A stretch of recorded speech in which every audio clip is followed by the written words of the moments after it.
Dziękujemy za wsparcie na Patronite.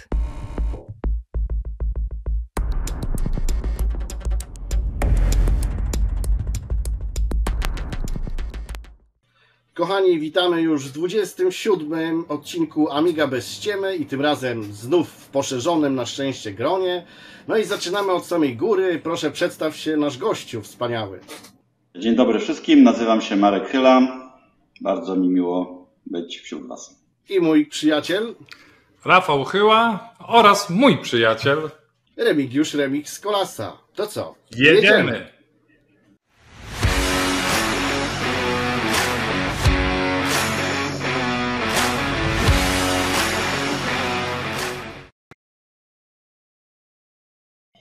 Zwitaj, drogi, wspaniały gościu, amigowcu z krwi i kości. No, na samym początku to takie standardowe, nasze rutynowe pytanie, które niestety zawsze musimy zadawać, ale zazwyczaj każdy gość miał jakieś swoje retro wspominki, więc powiedz, jakie były twoje początki z komputerami? Oj, to faktycznie stare lata. Pamiętam, byłem jeszcze chyba w podstawówce albo na początku liceum, kiedy mój sąsiad przywiózł taki dziwny komputer, który nazywał się Laser 16 bodajże i był takim klonem Spectrum 16.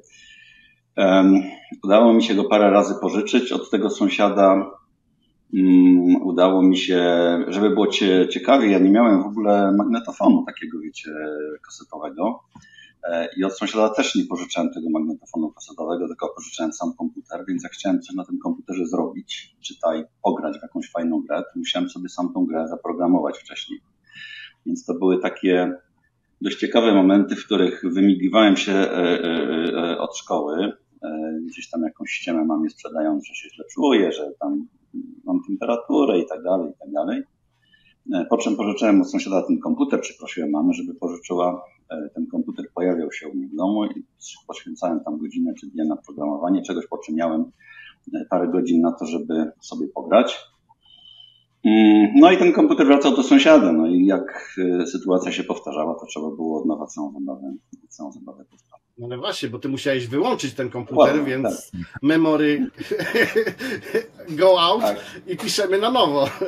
Dokładnie tak. Okay. I to był bodziec do tego, żeby pisać za każdym razem coś nowego albo udoskonalać jakiś stary pomysł i tak dalej, więc było to bardzo, bardzo również takie inspirujące, powiedziałbym, i edukujące.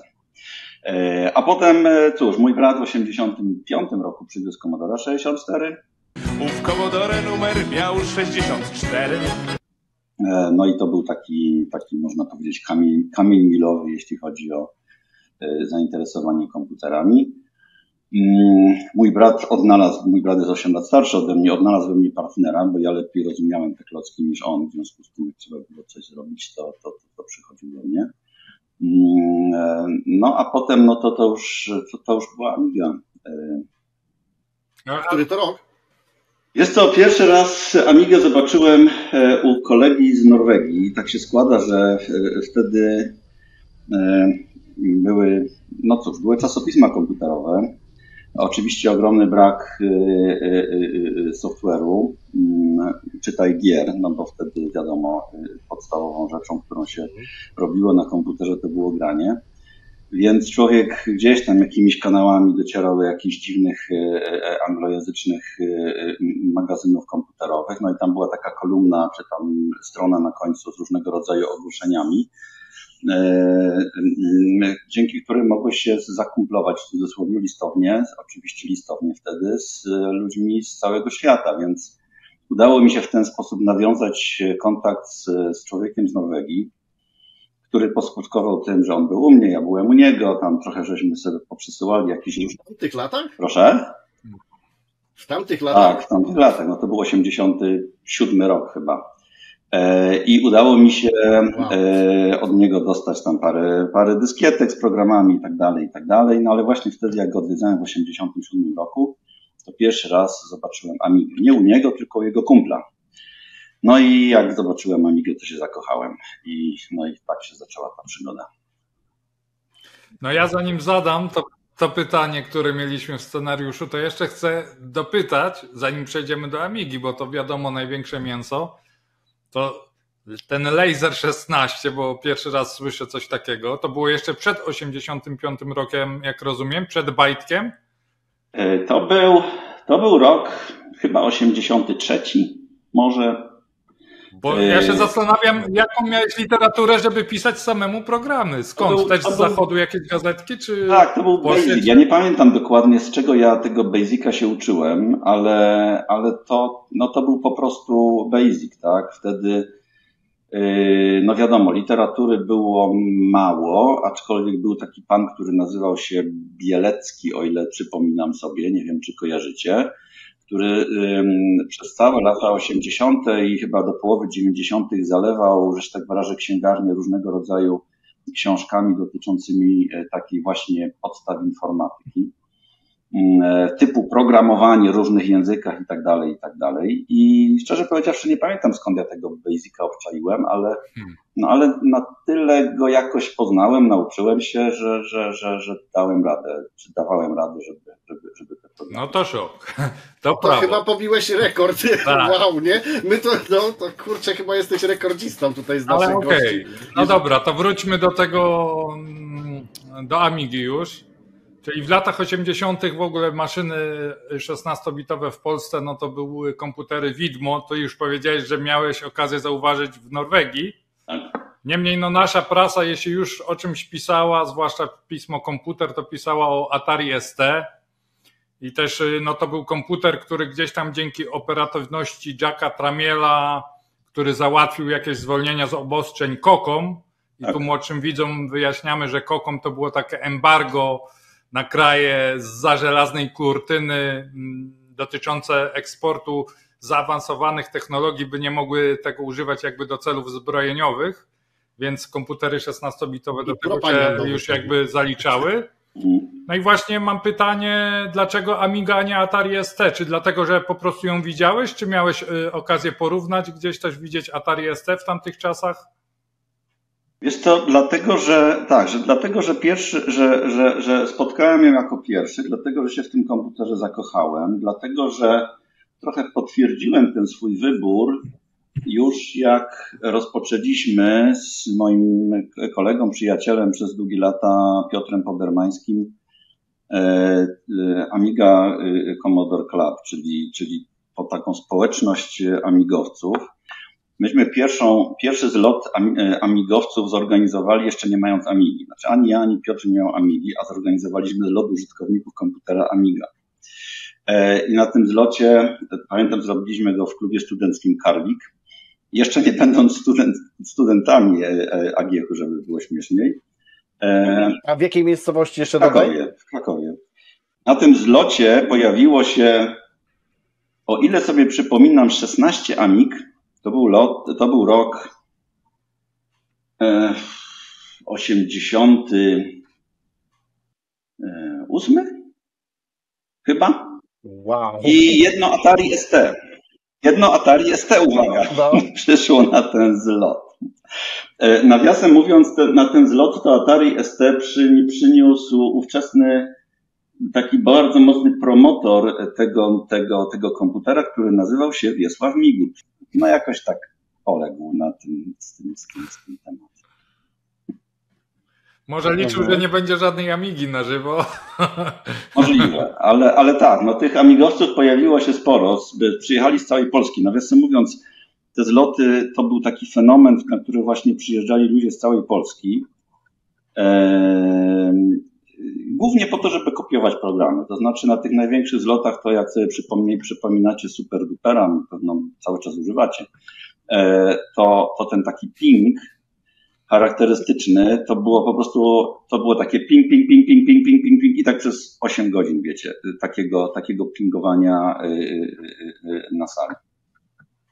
Okej. Jeszcze do tego przejdziemy, ale trzecie pytanie od Remika.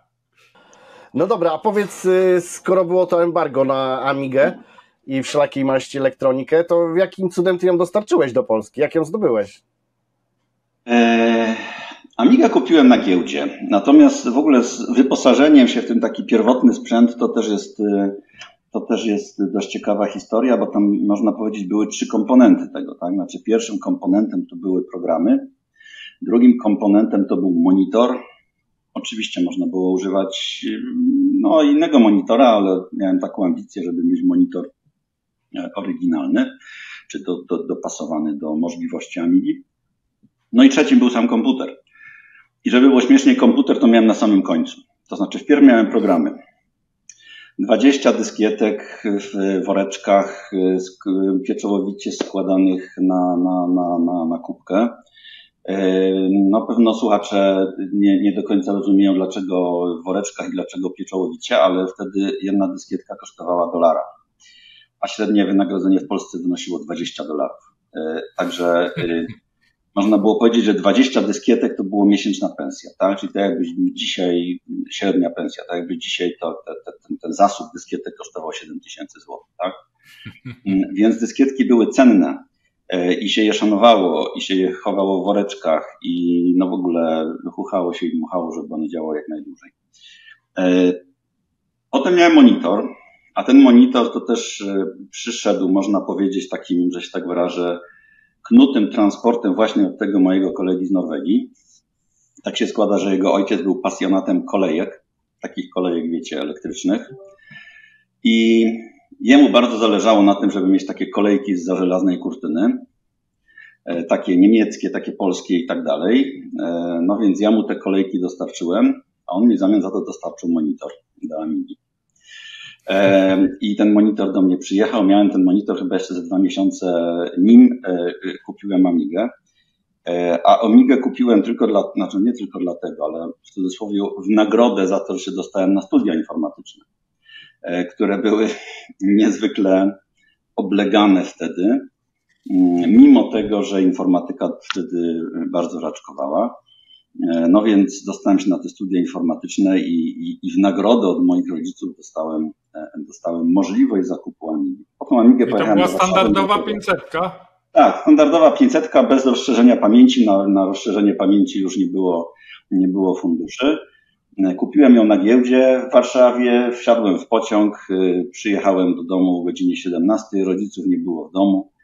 Podłączyłem wszystko, siadłem do komputera i od komputera wstałem o 7 rano. Przegrawszy wszystkie 20 dyskietek. No nie dziwię się. No rzeczywiście Amiga wtedy robiła ten efekt wow. A monitor to ten standardowy 1084? Tak, ten standardowy, dokładnie. Okej, no już wspomniałeś o tym Amiga Commodore Club, czyli pierwszym chyba amigowym klubie w Polsce. To powiedz, już trochę powiedziałeś w zasadzie, że pierwsze spotkanie było jeszcze zanim miałeś Amigę, ale powiedzmy, ilu ten klub liczył członków, jak często odbywały się spotkania, co się na nich działo, no i jak długo ten klub prowadził swoją działalność? Wiesz co, klub powstał trochę jako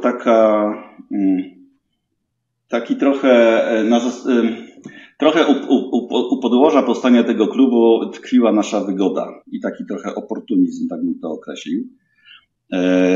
Przyjaźniłem się z Piotrkiem Podermańskim, razem gdzieś tam używaliśmy Commodora 64, razem podjęliśmy decyzję o tym, żeby się przenieść na Amigę.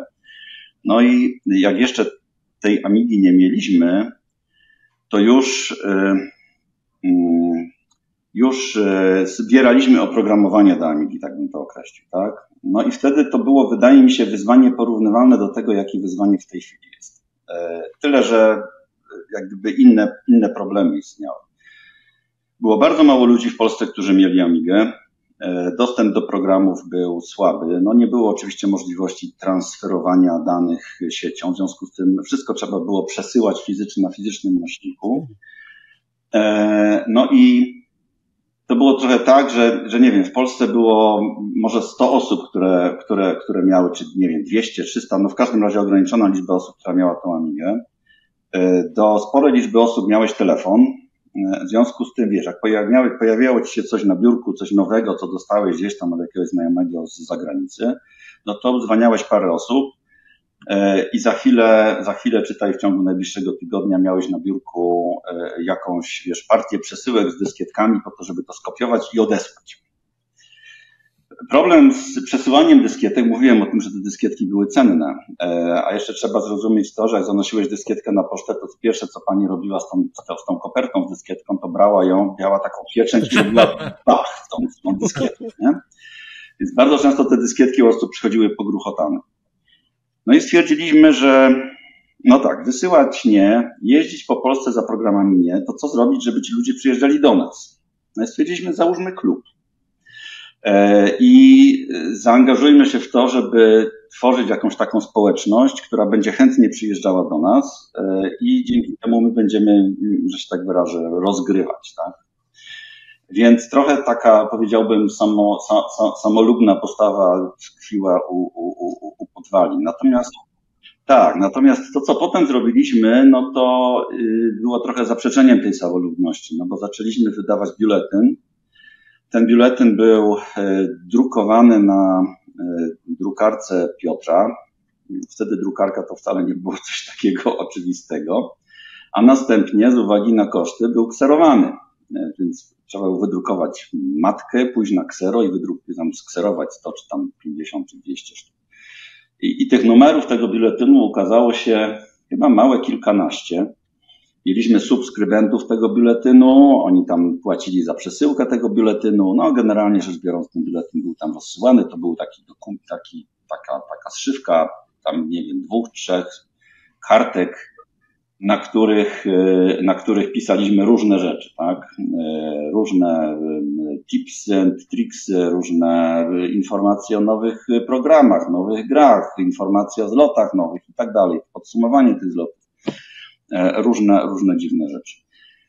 No a potem wpadliśmy na ten pomysł organizowania zlotów i ten pierwszy zlot, no to był taki trochę na przetarcie, ale potem to tak trochę jak taka kula śniegowa zaczęło się toczyć. Tych zlotów w sumie zorganizowaliśmy chyba 8 albo 7, nie pamiętam. I ostatni to już było iste pandemonium, powiedziałbym. To znaczy udało nam się, bo ja już wtedy studiowałem na informatyce na AGH-u, udało nam się stworzyć wokół tej naszej inicjatywy koło naukowe. Nie wiem jakim cudem, ale generalnie rzecz biorąc funkcjonowaliśmy w świadomości rektora, w każdym razie jako koło naukowe.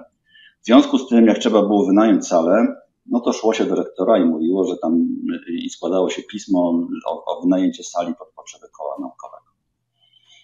No i na ten największy zlot wynajęliśmy taką dużą salę, która była takim wielkim pokojem podzielonym kurtynami chyba na 6 sal wykładowych. Oczywiście te kurtyny wszystkie rozsunęliśmy. No i po dosłownie, nie wiem, jak rozpoczęcie tego zlotu było o godzinie 9, to o godzinie 10 już miejsc nie było. Ludzie zaczęli się rozpełzać po całym budynku. W zasadzie siedzieli w każdym możliwym miejscu, na korytarzu, w kiblu, na recepcji. Gdziekolwiek było gniazdko, to po prostu podpinali się i kopiowali. Jak przeszedłem w takim piku, można powiedzieć, tego zdarzenia, to naliczyłem 500 komputerów. Przy 500 przestałem liczyć. Ale to już chyba nie były lata 80. Nie. To był początek lat 90. Nie pamiętam dokładnie daty, wiesz, ale to był tam, nie wiem, 92 rok, nie wiem. I najlepsze było to, że w pewnym momencie walnął prąd. Okazało się, że pobór mocy był tak wielki, że po prostu...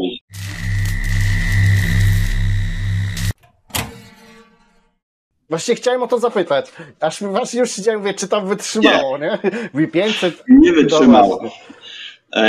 O ile Amigi by wytrzymało, to te monitory tam i telewizory pewnie swoje. Nie wytrzymało, wszystko pieprzło. Żeby było śmieszniej, to byli jacyś elektrycy tam na dyżurze, ale jak poszedłem tam do nich prosić ich o pomoc, to okazało się, że są po prostu nawaleni tak, że w ogóle nie mogą rozmawiać. Elektryka prąd nie tyka. Więc...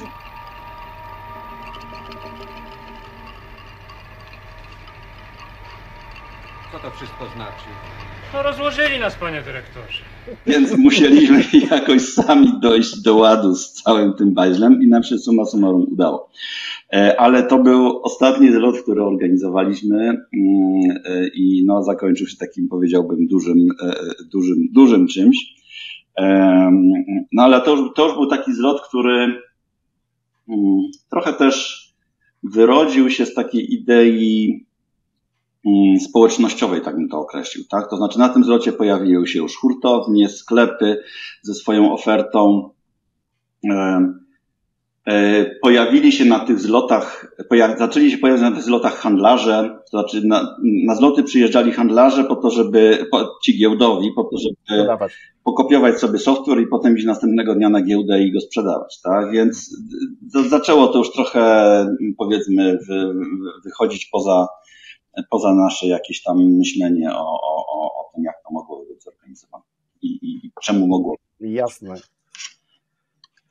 I zanim przejdę do następnego pytania, to jeszcze, bo tak tu napomknęłeś, w sumie troszkę odpowiedziałeś, ale właśnie to mnie ciekawi, czyli jak zaczynaliście z tym klubem, no i tak jakby sam powiedziałeś, że stricte założenie miało być takie, że po prostu, żeby przyjeżdżali, żebyśmy się wymieniali tym oprogramowaniem. I jaka była twoja radość, jak to się tak zaczęło szybko rozwijać i właśnie te walory społecznościowe, no bo to jednak nie przyjechali, wiesz, byle kowalscy, tylko jednak miłośnicy sprzętu, gier, więc nagle zaczęły się pewnie tematy, a w co grałeś, co przeszedłeś, jakie masz coś. Właśnie takie kwestie społecznościowe, które dzisiaj mamy w internecie, tam wtedy pewnie się zalegały vis-a-vis, nie? Znaczy vis-a-vis albo przez telefon, to też był taki trochę fenomen. Jak na przykład, nie wiem, dostaliśmy jakieś nowe oprogramowanie, to z Piotrkiem Podermańskim właśnie byliśmy na takim trochę hotline, to znaczy, nie wiem, masz nową grę, tak? Nie masz do niej instrukcji, nie wiesz, o co w niej chodzi, ale chcesz w nią grać, bo jest fajna.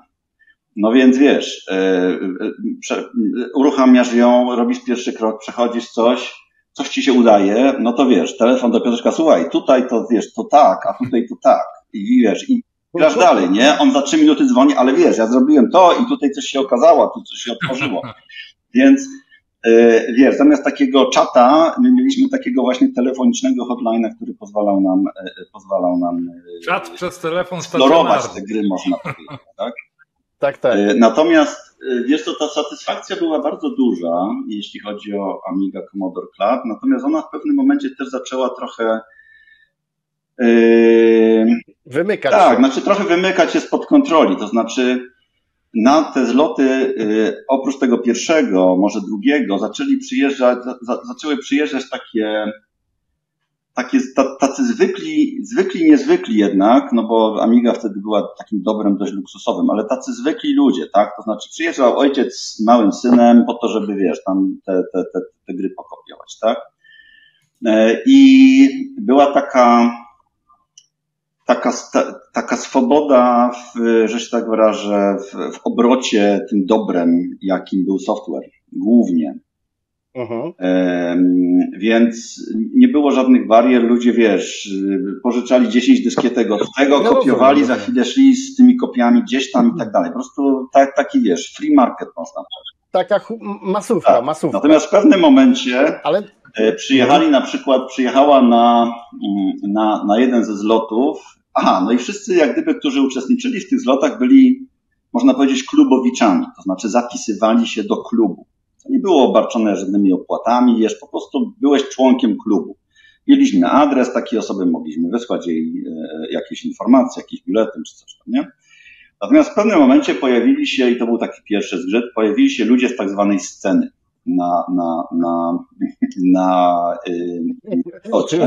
Już czuję. Tak. No i oni, wiesz, przyszli i my tutaj mówimy, no tam dzień dobry, witamy, bla, bla, bla, jesteście klubowiczami? No nie jesteśmy. No to zapraszamy, żeby zapisać, a my się nie zapiszemy. A ja mówię, no a dlaczego? No bo my tu jesteśmy ludźmi ze sceny i tak dalej, my tu jesteśmy tacy nie będziemy się tutaj zapisywać do jakichś klubów i tak dalej, i tak dalej. No i tak poczułem się tak, to wy powinniście się zapisać do nich. Tak, poczułem się, wiesz, że tak trochę przynieśli taką trochę postawę, wiesz, wyższości, wiesz, znaczy z taką postawą wyższości. Bójczuczną. Tak.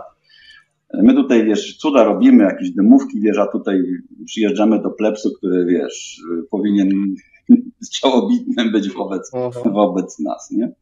Więc tam żeśmy się trochę podsztykali, summa summarum oni że się tak wyrażę, skorzystali z oferty zlotu.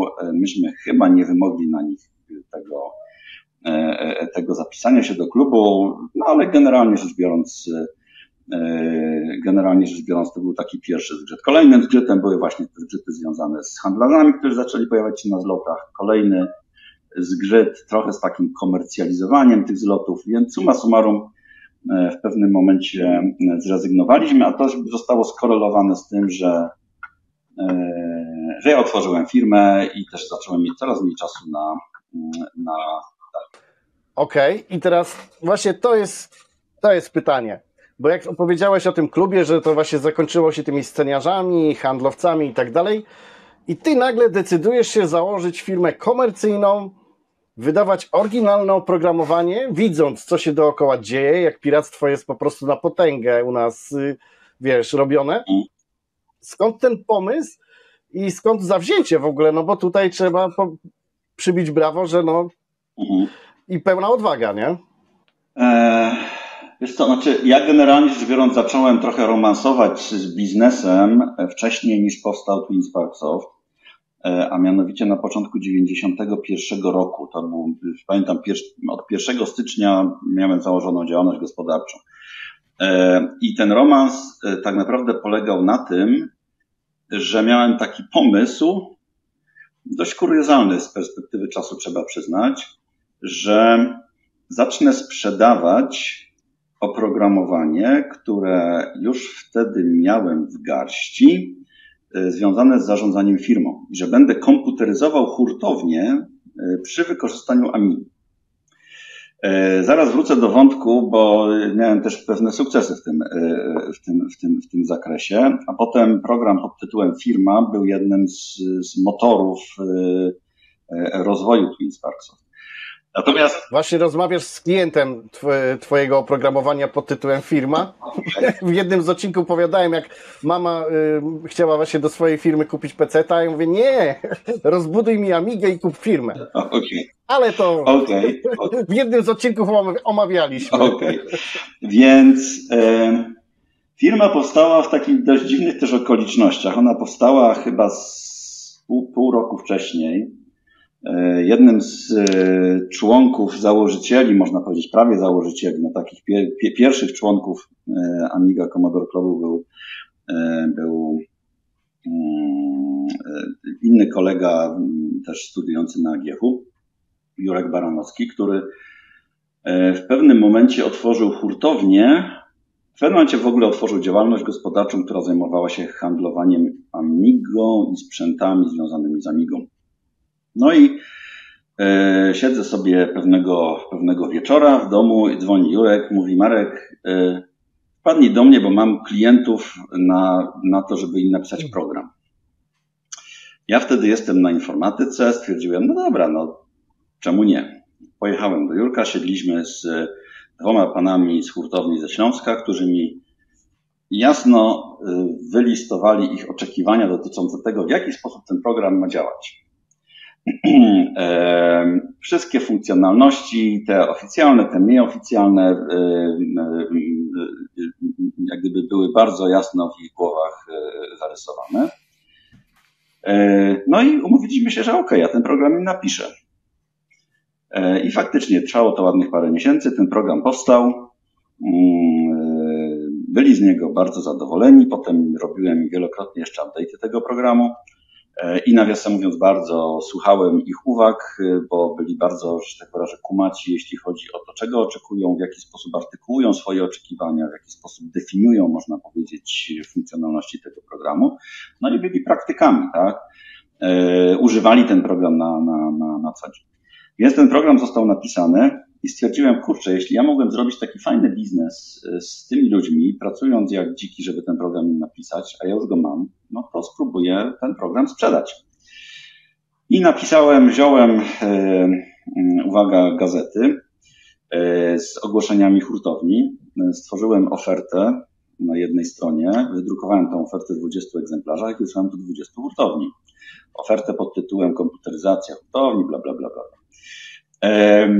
I zgłosiły się odesłały mi pocztą, no bo wiadomo, wtedy się korespondowało pocztą, czy tam przesyłało się wiadomości pocztą tradycyjną. Dostałem dwa zapytania, poszłem do 2 firm i jedna z tych firm kupiła ode mnie całą usługę pod tytułem Amiga, monitor, drukarka, oprogramowanie, wdrożenie i support powdrożeniowy. No właśnie, tym support wdrożeniowy w tamtych latach to mnie aż kusi. Opowiadaj, no rozwiń tą myśl tego cóż, pojawiałem się u nich wpierw bodajże raz na tydzień po to, żeby popracować z panią, która obsługiwała tą firmę. Oczywiście jak dzwonili mi jakiś problem, no to ten problem wyjaśniałem. Oczywiście jakieś tam jeszcze update'y, czy udoskonalenia już potem jako tam usługa dodatkowa płatna były robione. No i to był taki bodziec, można powiedzieć, dla mnie, żeby zacząć coś z tym robić, tak? To znaczy, widziałem, że jest. Ale domyślam się, że to nie była forma abonamentu comiesięcznego, tylko na zasadzie jednorazowa zapłata i później ewentualnie coś ekstra, jak coś rzeczywiście trzeba było dopisać, napisać, poprawić. Tak, dokładnie. No to ja tu muszę dopytać pytanie, które chciał zadać Remig, a ostatecznie gdzieś tam to pytanie znikło z naszej listy, a mianowicie chciał zapytać o podatek VAT. Jak to było z tą firmą, bo ona chyba jeszcze przed wprowadzeniem VAT-u powstała. Tak. Ona była przed wprowadzeniem VAT-u stworzona i jak VAT wprowadzano, pan Modzelewski, minister ówczesny, miał wiele pogadanek w telewizji, jak ten VAT ma działać i w ogóle co to ten VAT jest. No to oczywiście skrupulatnie śledziłem wszystkie te programy po to, żeby w ogóle zrozumieć, jak ten VAT tam nieszczęsny zaimplementować. Dzienniki podatkowe na pewno też śledziłeś, no bo to było chyba najważniejsze. Wtedy to prawo podatkowe było jednak znacznie prostsze niż teraz. Nie, no to na pewno. I dało się to zaimplementować bez jakiegoś wielkiego kłopotu. To, co jedną z elementów, które sobie zażyczyli piesi zleceniodawcy firmy, było to, żeby dane w bazie danych były w pełni edytowalne. Nie wiem, czy Remig korzystałeś z tej funkcji, ale można było po prostu wrzucić do edytora tekstu całą bazę danych i one z palca wyedytować, zmieniając tu 2 sztuki na 3 sztuki, tam 5 sztuk na 1 sztukę i tak dalej, co w obecnych warunkach prawnych byłoby absolutnie niedopuszczalne. Ale to właśnie było super. Ale wtedy to było kluczową funkcją firmy odróżniającą to rozwiązanie od analogicznych rozwiązań na PC. Co prawda Mufa tutaj się wtrącę na chwilę, ten VAT, mimo że z kartki wyleciał w głowie był, ja też zdawałem sobie sprawę, że firma powstawała jak VAT nie istniał. Ja może sprecyzuję bardziej to pytanie też, bo to było moje, więc czy po prostu wiesz, no bo ty ileś tam czasu działałeś bez tego VAT-u i nagle on się pojawia, więc tak, samo prowadzenie działalności już zaczyna być trochę inne i mało tego, ty do swojego programu pod tytułem firma musisz znowu wdrażyć mega update, nie? Tak. I czy to miało wpływ pozytywny czy negatywny? Wiesz co, tych update'ów było znacznie więcej, bo pojawiały się na przykład różnego rodzaju, ja już nie pamiętam w tej chwili szczegółów, ale pojawiały się na przykład różnego rodzaju obowiązki związane z raportowaniem czy prowadzeniem różnego rodzaju ksiąg, tak? Takich zbierających różnego rodzaju dane, tak? Bodajże była, już nie pamiętam w tej chwili, ale generalnie... Książka przychodów, rozchodów. Ale to książka przychodów, rozchodów zawsze była, ale potem takich ksiąg dodatkowych to było jeszcze chyba 4. I każda z nich musiała zostać, wiesz, dodana, oprogramowana i tak dalej. Więc wiesz, na początku firma to był taki program, który mieścił się na 1/3 dyskietki, a na końcu firma to były już bodajże 2 albo 3 dyskietki z różnego rodzaju dodatkami, z różnego rodzaju uzupełnieniami, które mogłeś wczytać do Amigi i które ci, wiesz, zaciągały dane z różnego rodzaju baz po to, żeby je jakoś przetworzyć, zaprezentować albo dać ci możliwość pracy z tymi danymi. Więc tak, no ten projekt, ten program się rozwijał przez wiele lat. W zasadzie on powstał przed powstaniem TwinSparkSoft i zakończył żywot, w sensie zakończył rozwój wraz z zakończeniem TwinSparkSoft, więc przez te tam 8 lat był sukcesywnie rozwijany. I jeszcze gdzieś tam na przełomie tych 90. lat i 2000 to jeszcze miałeś jakieś zapytania od klientów, którzy faktycznie tego używali? Znaczy tak, jak poinformowaliśmy naszych użytkowników, bo myśmy z wyprzedzeniem poinformowali naszych użytkowników w 98, że program przestanie być rozwijany, to mieliśmy po pierwsze wiele próśb o to, żeby go przenieść na PC-ta, a po drugie no wiele, że tak wyrażę, żalów też wylanych ze strony obecnych użytkowników. Czyli ludzie jeszcze cały czas używali do końca lat 90. Przestawał działać, tylko po prostu mieli świadomość tego, że on przestanie być rozwijany. W związku z tym w przyszłości jakiejś tam niższej albo dalszej, tak, no on przestanie jak gdyby korespondować z bieżącymi wymogami prawnymi, tak. Okej. Generalnie mieliśmy już przechodzić do kolejnych pytań, ale ta firma mnie tu strasznie zaintrygowała, bo jak tam w skrócie powiedziałem, moja mama ją użytkowała.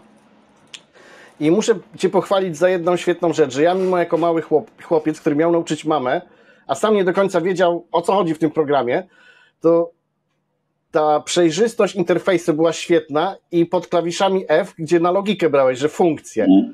Miałeś magazyn, sprzedaj, kup, super sprawa i to takiemu młodemu chłopakowi jak ja wtedy poszło, wiesz, jak z bata, więc mamę tam szybko wdrożyłem, więc super, ale właśnie z tymi update'ami,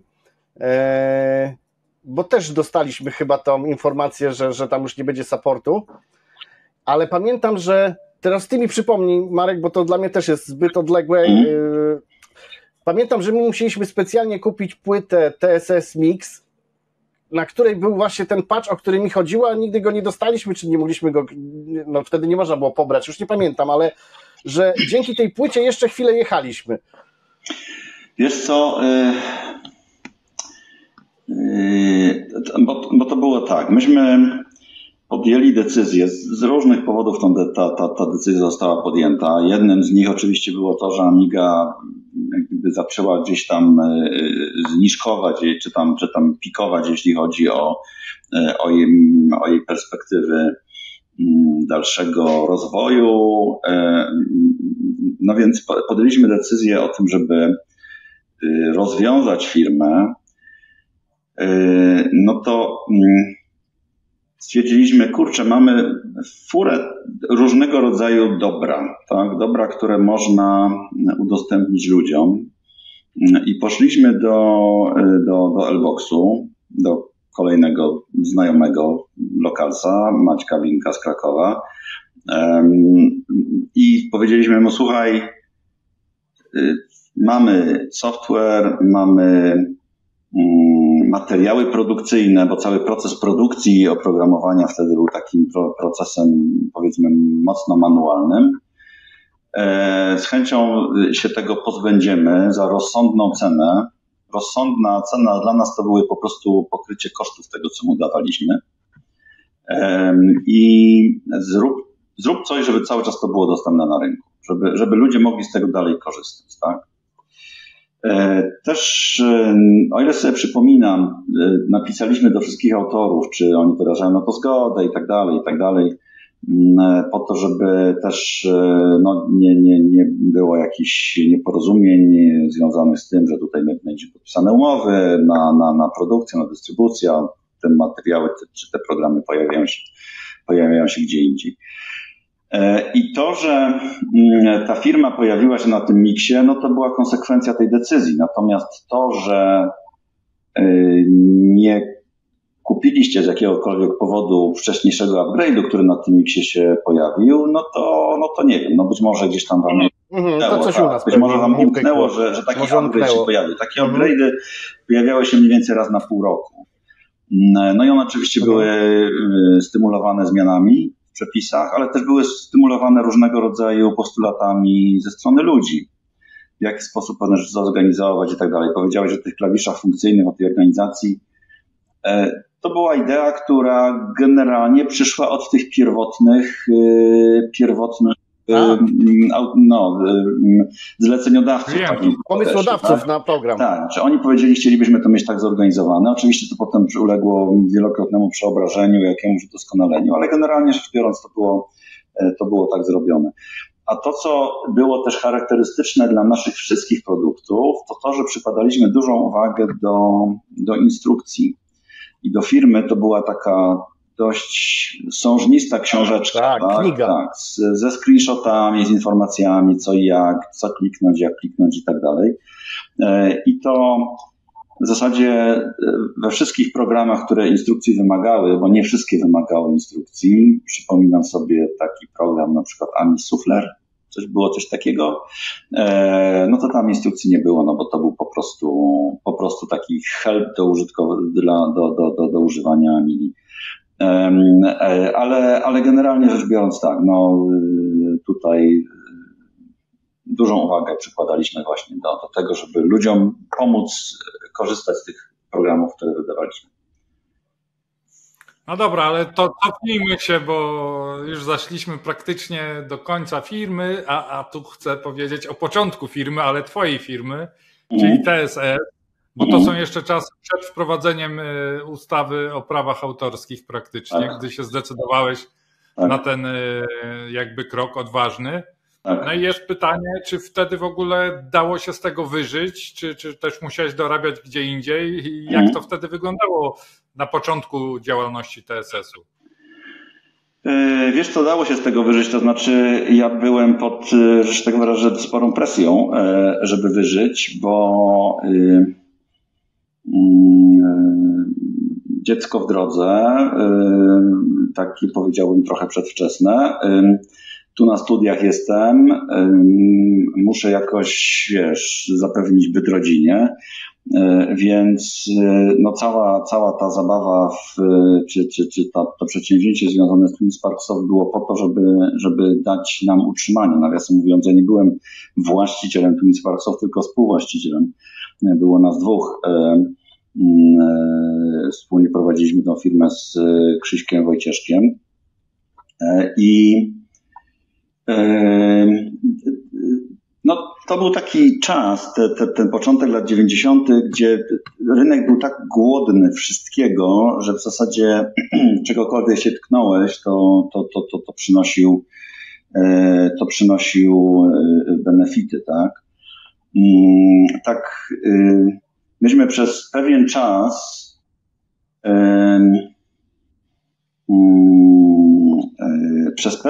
mniej więcej to był rok 95, 96, uważali się za konkurencję, uwaga, CD Projektu.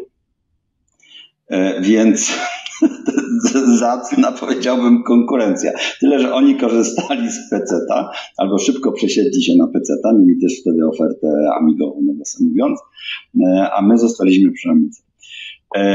Więc dało się na tym zarobić takim kamieniem milowym, aczkolwiek przed tym 94, pamiętam, to był marzec 94 roku, kiedy wprowadzono prawa autorskie. To było tak, że w marcu 94 roku mieliśmy obrót na poziomie, czy tam sprzedaż pudełek na poziomie X, a w kwietniu tego roku mieliśmy sprzedaż pudełek na poziomie 10X. To było mniej więcej taka dysproporcja, tak? I to trwało mniej więcej 3 miesiące, po czym jak ludzie zauważyli, handlarze przede wszystkim zauważyli, że te prawa autorskie tak naprawdę niewiele zmieniają, to nam spadło do 2X, tak? Więc to był taki pik, który niedługo trwał. Ale nawet przed wprowadzeniem praw autorskich mieliśmy sporo takich dystrybutorów na terenie Polski. Takim najpoważniejszym naszym dystrybutorem była firma, nie pamiętam jak się nazywała, z Wrocławia. No to pewnego razu zrobiliśmy im psikusa, bo złożyli dość duże zamówienie, a wtedy zamówienia wysyłało się nie pocztą, czy tam nie kurierem, tylko wysyłało się frachtem kolejowym, więc trzeba było zapakować to w paczki, pojechać na kolej, oddać to na kolei, no i na kolei w miejscu docelowym odbierano te paczki. Więc zrobiliśmy psikusa tej firmie i wysłaliśmy im całe zamówienie w takim wielkim pudle po lodówce. Trzeba było do tego bagażówkę zamówić i zawieźliśmy, wpakowaliśmy to ładnie tam do tego, na ten frak nadaliśmy, no i on potem za 2 dni do nas dzwoni bardzo, że tak wyrażę, zbulwersowany, mówiąc, że pojechał na ten frak, żeby odebrać towar i musiał wszystko przepakowywać po prostu na pojedyncze pudełka. Maluchem pewnie pojechał, a tu pudło po lodówce. Do samochodu. Nie, no jakąś małą bagażówką, ale nie weszło mu to pudło. Więc myśmy generalnie podczas tej całej przygody Twin Spark Softowej sprzedali ponad 100 000 pudełek w Polsce.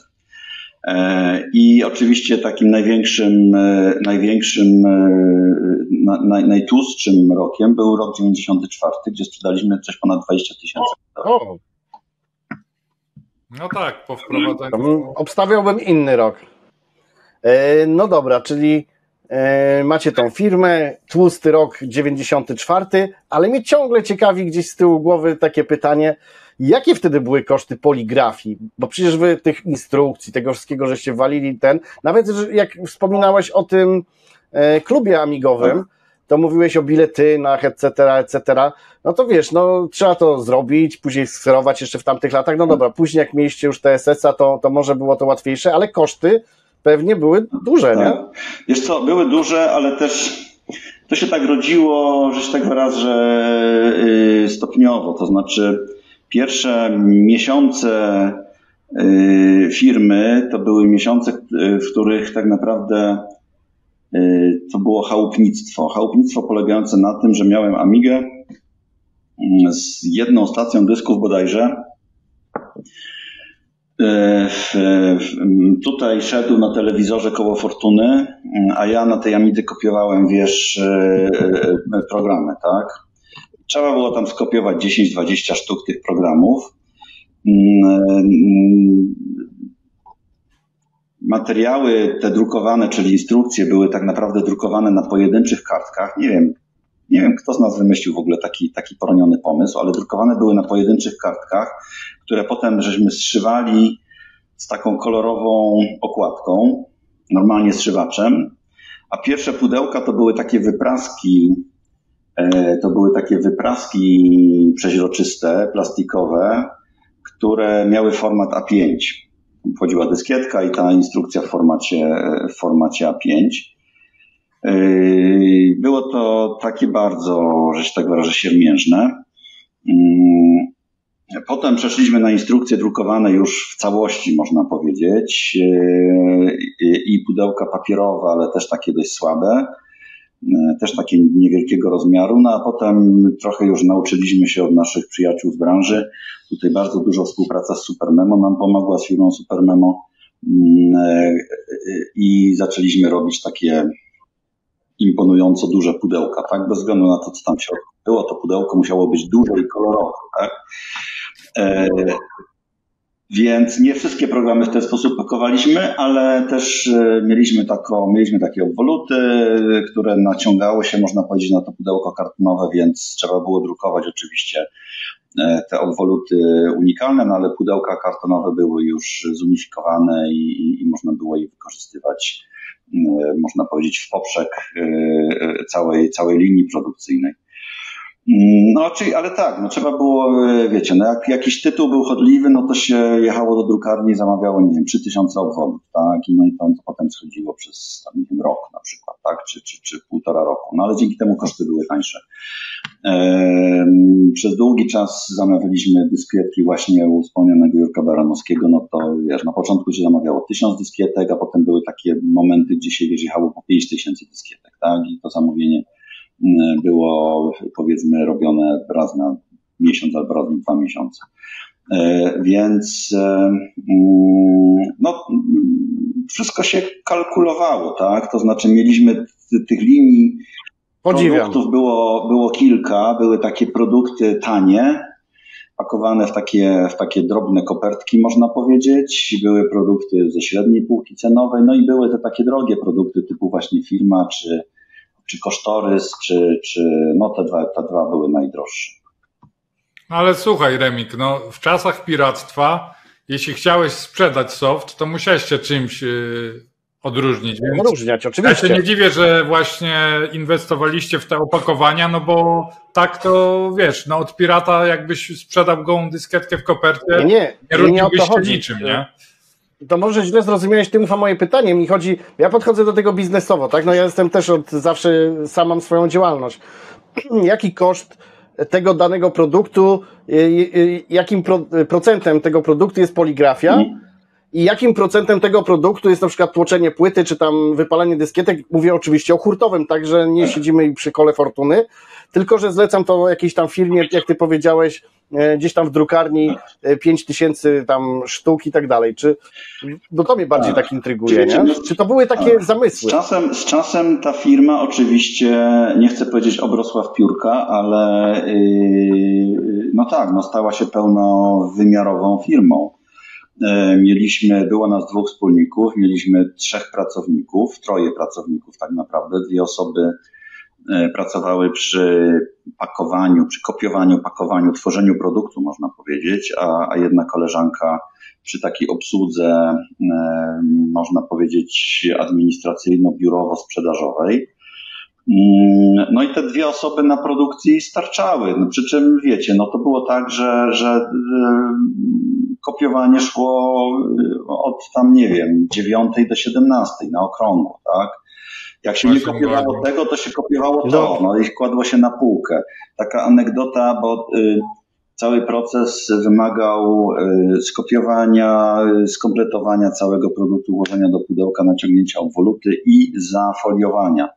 I oczywiście używaliśmy folii termokurczliwej i ta folia termokurczliwa musiała być obkurczona. No i do tego obkurczania po prostu kupiliśmy taką porządną, ale jednak zwykłą suszarkę. I tuż przed końcem gwarancji, czyli tuż przed Myślałem, że opalarkę. 2 lat, nie, suszarkę. To wystarczy, wiem. I tuż przed końcem gwarancji po prostu ta suszarka nam się stopiła, czy po prostu spłynęła. Można było palce w nią wkładać.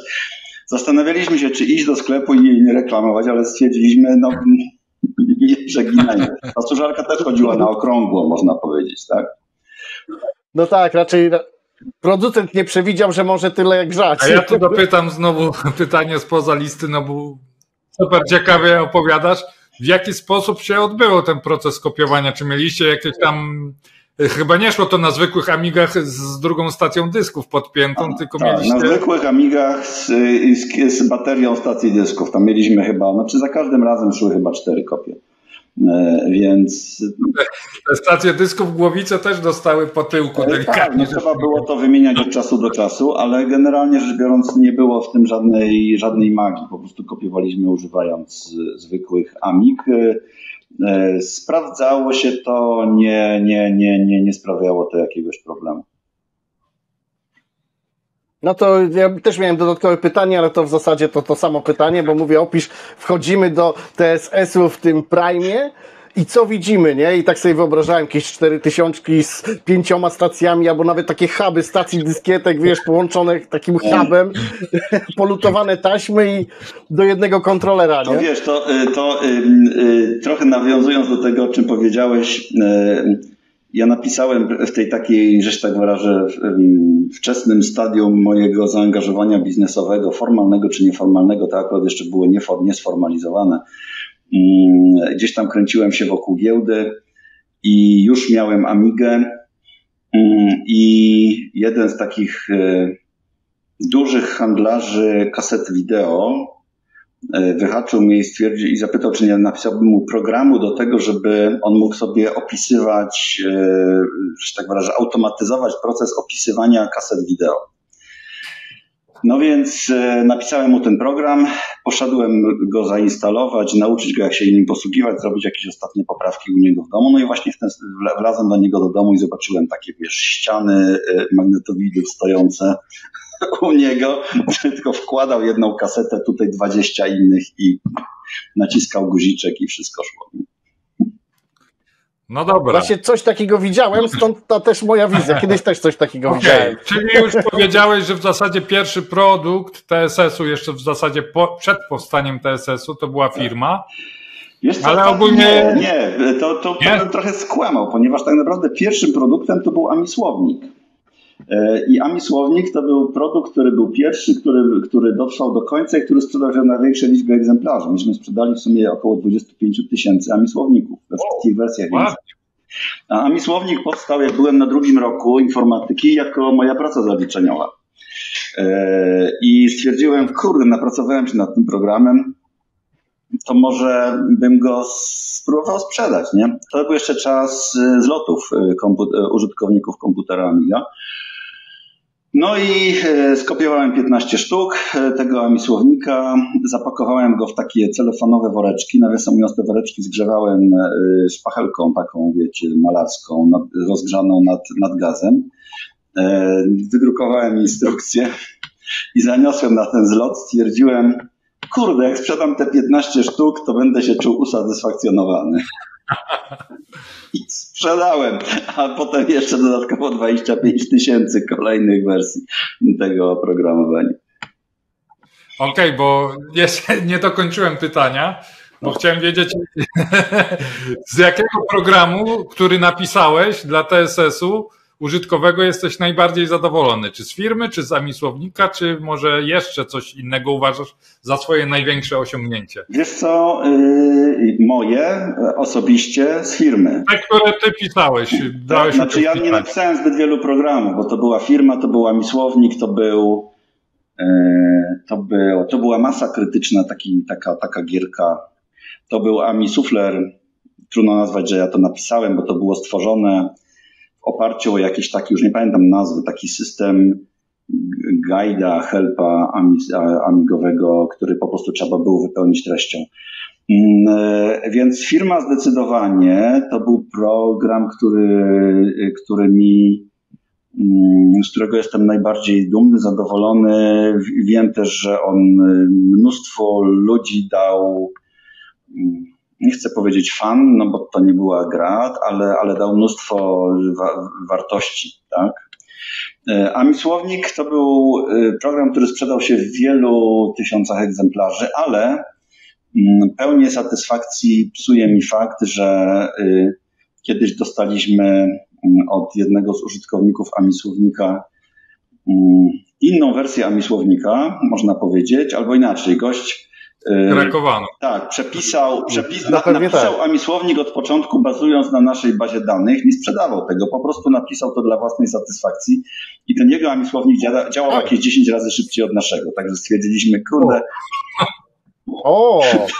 to nie był najlepszy. Miła i niemiła. Tak, to nie był najlepszy produkt z perspektywy wydajności, tak bym to określił. Tak. A to jeszcze dopytam szybko, a w czym pisałeś? To było robotę? W Amosie czy w C? Czy... Nie, to było pisane w C, tak. Wszystkie te 3 programy, o których mówiłem, tak. Okej. A ten gościu, co zrobił upgrade waszego programu, dostał u was pracę? Nie ubiegał się, także wiesz, nie po prostu... bo myślałem, że to taki właśnie myk, tak? Zamiast CV-ki. On to trochę dla sportu. Myślałem, że zamiast CV-ki. Nie. Okej, to co, jedziemy z kolejnym pytaniem? Tak. No to tu muszę się zapytać o logo TSS-u, sławetne logo TSS-u. Jakaś, nie wiem, geneza powstania, pomysł powstania? Kolejna anegdota i kolejna historia trochę nie z tej ziemi, ponieważ byłem u mojego wspólnika już wtedy, a może wspólnika to be bardziej niż już wspólnika. No i rozmawialiśmy o tym, żeby założyć firmę i tak dalej. No i stwierdziliśmy, że warto byłoby, żeby ta firma miała jakieś logo. No dobra, no to 2 bloki dalej od mieszkania mojego wspólnika mieszkał mój kolega z Ogólniaka, który bardzo fajnie rysował. No i poszedłem do tego kolegi i mówię mu, Michał, potrzebujemy logo. A on mówi, no dobra, ale jak się w ogóle firma nazywa, w ogóle co ona ma robić i tak dalej. Ja mówię, nie wiem, ona nie ma jeszcze nazwy. No ale on był pasjonatem samochodów.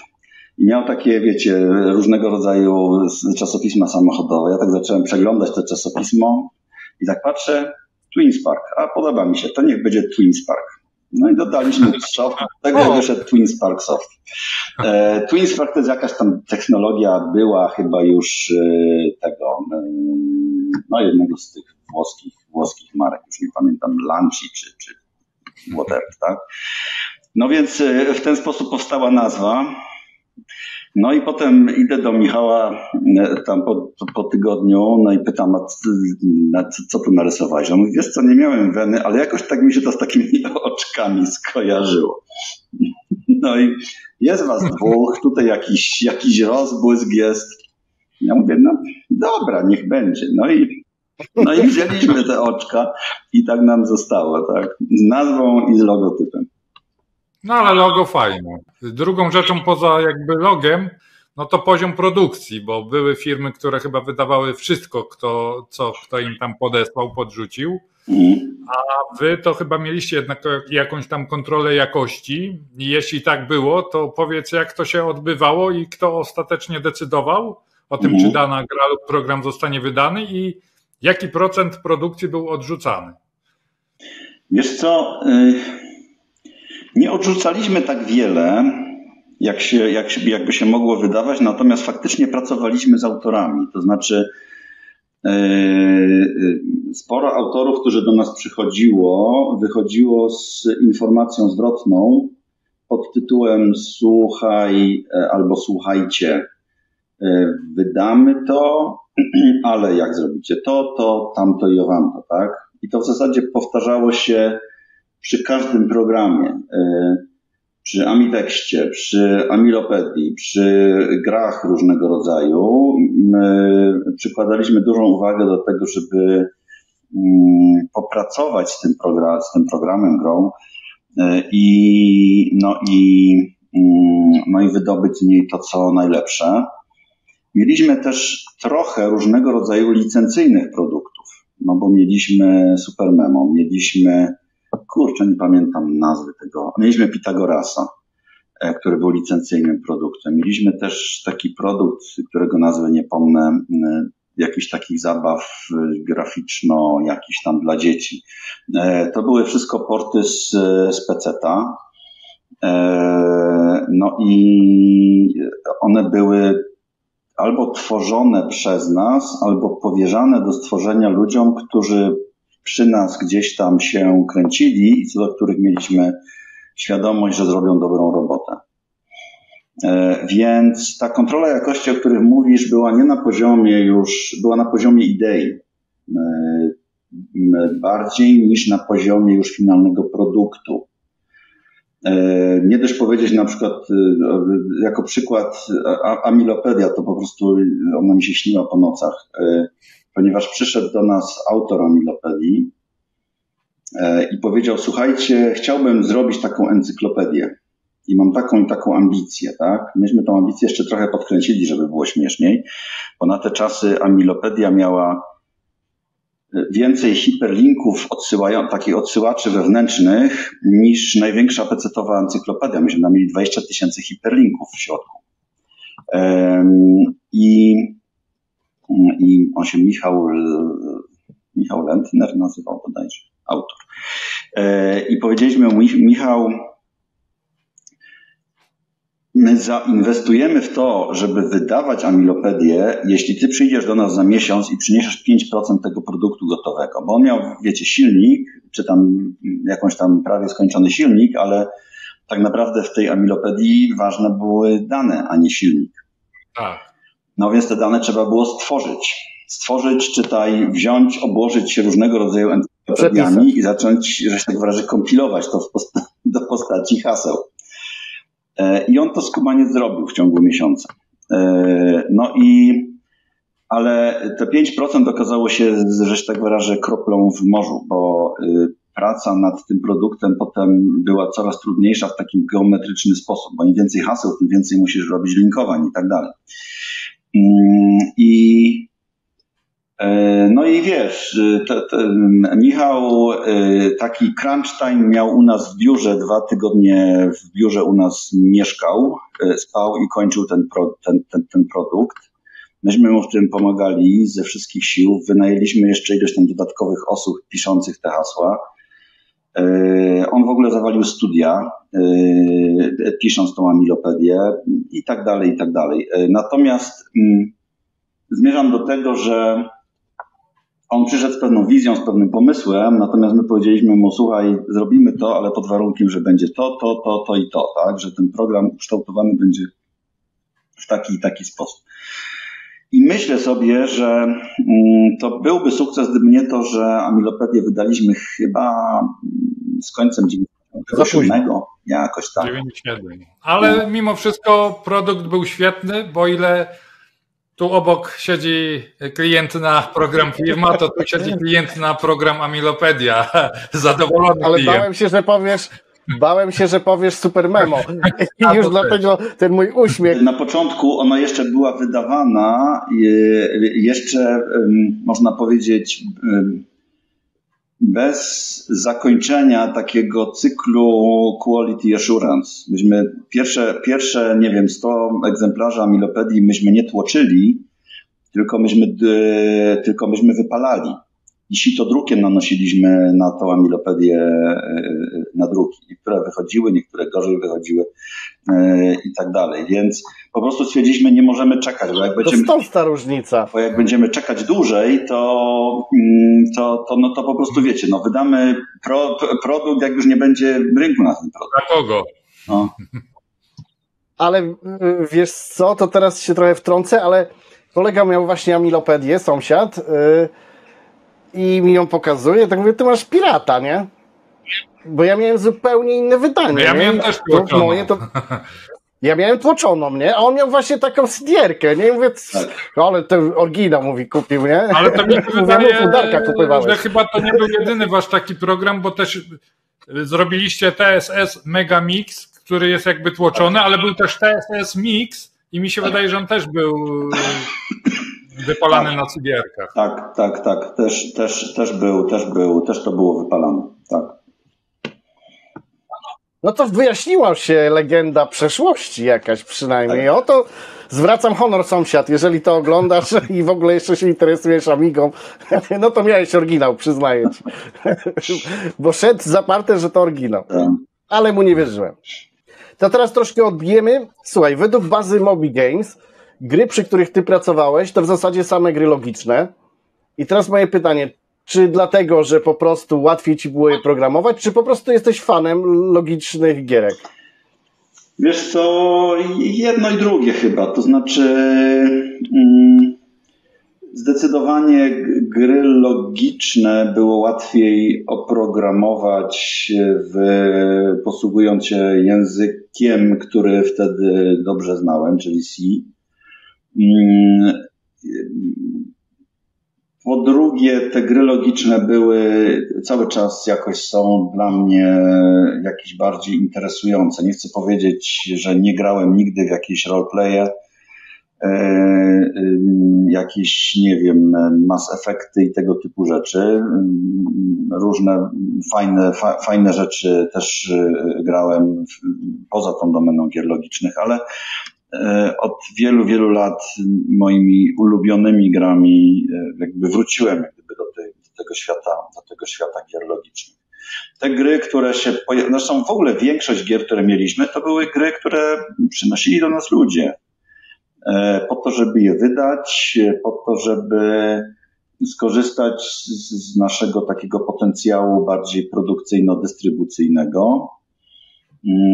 I o ile na początku większość tego, co wydawaliśmy, no to były nasze produkcje, no bo ten początek to był Amisłownik, to była Firma, to było Super Memo, to był Skarabeusz, to była Masa Krytyczna, tam nie wiem, jeszcze parę innych.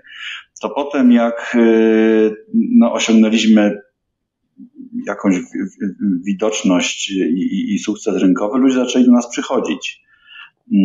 I no i przychodzić albo z gotowym produktem, albo z pewną aspiracją stworzenia produktu, albo po prostu,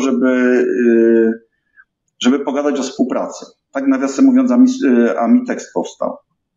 Ponieważ nasze biuro było na chyba drugim albo trzecim piętrze biurowca, a na drugim piętrze biurowca była firma zajmująca się produkcją, dystrybucją programów na PC i to z nią właśnie, a nie z nami, z jakąś tam gierką na Amigę skontaktowała się para twórców, przyszła para twórców Amitextu. I oni poszli do tamtej firmy, tamta firma powiedziała im, wiecie, no fajnie, ale tutaj piętro wyżej jest firma, która zajmuje się Amigą, może byście do nich poszli. No i oni przyszli do nas. Już z gotowym produktem. Myśmy summa summarum tej gry nie wydali, ale rozpoczęliśmy z nimi dyskusję. I oni się zapytali nas wprost, to co byście wydali? A my mówimy, wiecie co, jakbyście napisali dobry edytor tekstu, to nie tylko wam to wydamy, ale też będzie to naprawdę bardzo potrzebny produkt na rynku. No i po paru miesiącach przyszli z dobrym edytorem tekstu, który jeszcze potem wymagał wielu szlifów, ale to był naprawdę fajny produkt. No ja generalnie jestem tak trochę też zaskoczony tym, co powiedziałeś, że właśnie jakby największym hitem sprzedażowym pod szyldu TSS to był Amisłownik, bo ja właśnie bym obstawiał, że Amitext, nie? Że to był taki największy hit. Amitext pojawił się znacznie później, bo Amitext może nie znacznie, ale jednak trochę później. Poza tym weź pod uwagę, że myśmy mieli Amisłownika w sumie 6 wersji językowych. I to multiplikowało sprzedaż tego produktu. Tylko zmieniali bazę danych, tak? Oczywiście angielsko-polski, polsko-angielski był zdecydowanym faworytem, ale też mieliśmy sporo sprzedaży tej wersji niemieckiej i znacząco mniej, ale jednak wciąż tej wersji francuskiej. No dobra, to teraz pytanie ode mnie. Takie, w kredytach do gry Skarabeusz oraz Ortografia znalazłem chyba twoją żonę lub siostrę, nie wiem, Ewę Chylę. I kobiety w dziejach amigowego game devu z początku lat 90. to była niezmierna rzadkość. Co prawda mieliśmy tutaj mini wywiad z panią, która gdzieś tam udzielała swojego głosu do intra w grze Cytadela, ale to był taki rodzyneczek. 4B2 do 2.1. 4B2 do 2.1. No i zastanawiam się, czy ciężko było namówić panią Ewę do udziału w takim przedsięwzięciu oraz czy używała Amigi oraz może grała w gry. Ewa to moja żona, piętro niżej. Pozdrawiamy. Pozdrawiamy. I długo nie trzeba jej było namawiać, bo ona zawsze była, że się tak wyrażę, taka krzyżówkowa, tak? I zawsze... Logiczna. Tak. Jak gra logiczna. Tak. I nawiasem mówiąc, gramy w Scrabbla pasjami cały czas, tak? Znaczy cały czas, no, mamy taki renesans, można powiedzieć, gry w Scrabbla od ładnych paru lat. Więc po pierwsze była zaangażowana w tworzenie pewnych rzeczy, a po drugie w testowanie pewnych rzeczy z tej perspektywy, tak? Także no, nie trzeba było długo namawiać. Natomiast jest jeszcze jedna kobieta, która była zaangażowana z naszej strony tak naprawdę w czytanie czy w prace lektorskie związane z Miotkiem, tak? Tam swojego głosu użyczyła Hanna Lutosławska, która jest jedną z takich, że się tak wyrażę, czy byłam, bo już zmarła, która była jedną z takich znamienitszych aktorek teatralnych krakowskich, znajoma moich rodziców, także ją też namówiliśmy, przeczytała te wszystkie dyktanda, znaczy nie wiem czy wszystkie, ale na pewno dużą część. No i tak, więc też ją namówiliśmy do współpracy. No to skoro już takie znamienite postaci namówiliście, to muszę zapytać przy okazji Miotka, czy może pytaliście profesora Miotka, czy możecie nazwać tak swój program? Tak, pytaliśmy i się nie zgodził. To tym bardziej wydaliśmy. Tak, chcieliśmy nazwać ten produkt tak bardziej, że tak wyrażę, skojarzony. I jak nie dostaliśmy zgody wtedy, to... Ojczyzna, polszczyzna. Okej, trochę obejdziemy to i nazwiemy ten produkt multimedialny, interaktywny, bla, bla, bla, tak? Po to, żeby ten akronim się stworzył. No i tak to poszło. Ale tak, kontaktowaliśmy się, wysłaliśmy oficjalne pismo i uzyskaliśmy oficjalną, negatywną odpowiedź. Okej. A przetrwały gdzieś te dokumenty może? Nie, właśnie z tą nie. odpowiedzią na przebitkę? Wiesz co, próbowałem odnaleźć różnego rodzaju dokumenty, materiały. Słuchaj, najciekawsze jest to, że ja nawet nie mam, ani jednego pudełka na przykład, ani jednej obwoluty, ani jednego takiego trwałego artefaktu z tamtych czasów. Jeszcze je miałem, pamiętam, przed poprzednią przeprowadzką. Przeprowadziłem się 6 lat temu drugi raz. Ale to wszystko poszło gdzieś do spalenia. Różnego rodzaju. Słuchaj, te biuletyny z 80 lat, to by był rodzyneczek, nie? To by było, a być może ten twój wspólnik ma to, no zobaczymy. Też nie sądzę. Nie. Obawiam się, że może być słabo. Okej, twoje pytanie, Remi. Okej, tak, lecę dalej. Jeszcze jest jedna rzecz, która wyróżniała zdecydowanie waszą firmę. To, że cała reszta firm amigowych wydawała standardowo na 500, jeszcze najlepiej na pół mega, tylko na dyskietkach, a wy jakby szliście totalnie za ciosem, nie ma problemu, płyta CD, wymagania konkretniejsze, czyli nie było tego wąskiego gardła. Czy myk polegał na tym, że to się po prostu lepiej opłacało, czy po prostu szliście z duchem czasu? Jaki to był zamysł? Wiesz co, mieliśmy taką ambicję, trochę zaszczepioną przez właśnie naszych przyjaciół z Super Memo. CD. Tak, żeby wejść w ten rynek CD.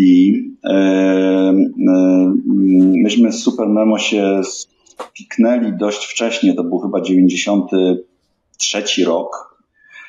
Kiedy oni dopiero startowali z tym swoim produktem. Byli na jakiejś prezentacji, spotkaniu w Krakowie. Ja tam wysłałem swojego wspólnika. Czy uzgodniliśmy, że tam pójdzie. Nie miałem żadnej władzy nad nim, żeby była jasność. I on tam poszedł i dogadał się z chłopakami z Poznania, że my napiszemy tą właśnie wersję amigową na ich licencji, ale też właśnie podpatrzyliśmy wiele różnego rodzaju rzeczy od nich. Oni byli trochę tacy dojrzalsi i w cudzysłowie bardziej światowi, jeśli chodzi o myślenie o produkcji oprogramowania. No jednym z takich właśnie aspiracji, które w nas zaszczepili, było to, żeby wejść w ten rynek CD-ROMów.